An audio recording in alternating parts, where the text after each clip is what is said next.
আমরা চেষ্টা করেছি আমার পারফরমেন্সের মাধ্যম দিয়ে কিছু কিছু পরিবেশের কিছু কিছু বিষয় তুলে ধরা, যেমন হচ্ছে আমাদের পরিবেশ নোংরা করা যাবে না, যেটা আমার প্রথম পারফরমেন্সে ছিল। দ্বিতীয়ত হচ্ছে আমার করা যাবে না, মানে গাছ কাটা যাবে না। তৃতীয়ত হচ্ছে আমাদের নদী ধ্বংস করা যাবে না। এইগুলো ছিল আমাদের মূল থিম, এবং সেটার মাধ্যম দিয়ে আমরা আশা করি আমার দর্শকদের যারা এখানে ছিলেন তারা মোটামুটি বুঝতে পেরেছে। 200-র বেশি সার্ভিস ও ফিচারে লেনদেনের সব বিকাশ অ্যাপে সম্ভব।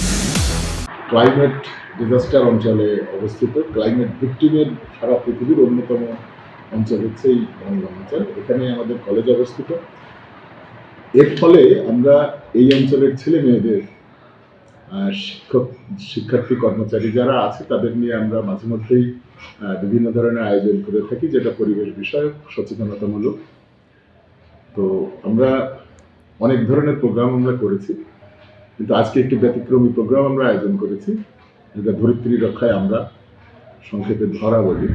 তাদের সাথে সহযোগিতায় মংলা সরকারি কলেজে জনাব শাহরিয়ার শাওন মূকাভিনেতা, অন্যতম মূকাভিনেতা একজন, উনি আমাদের তার মূকাভিনয় প্রদর্শন করেছেন, এবং সেটি পরিবেশ সংক্রান্ত বিষয়ে, পরিবেশে আমরা কিভাবে চলবো, কিভাবে করব না, পরিবেশের জন্য কিসে মঙ্গল হবে, এই অংশটা মূলত এখানে তুলে ধরেছেন তার পুরো অভিনয়ের মধ্যে।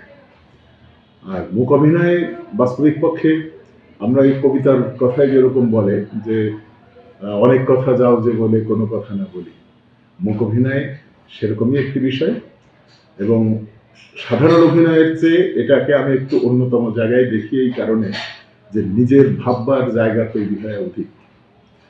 অভিনয়ে অধিকাংশই ব্যক্ত হয়ে যায়, আর এখানে যেহেতু ভাষা নেই যার কারণে তার অঙ্গভঙ্গিটি ভাষা, এবং এখানে যিনি শ্রোতা দর্শক যিনি, তার অনেক নিজস্ব চিন্তার জায়গা থাকে, ভাবনার জায়গা থাকে, কল্পনা শক্তি প্রয়োগের জায়গা থাকে।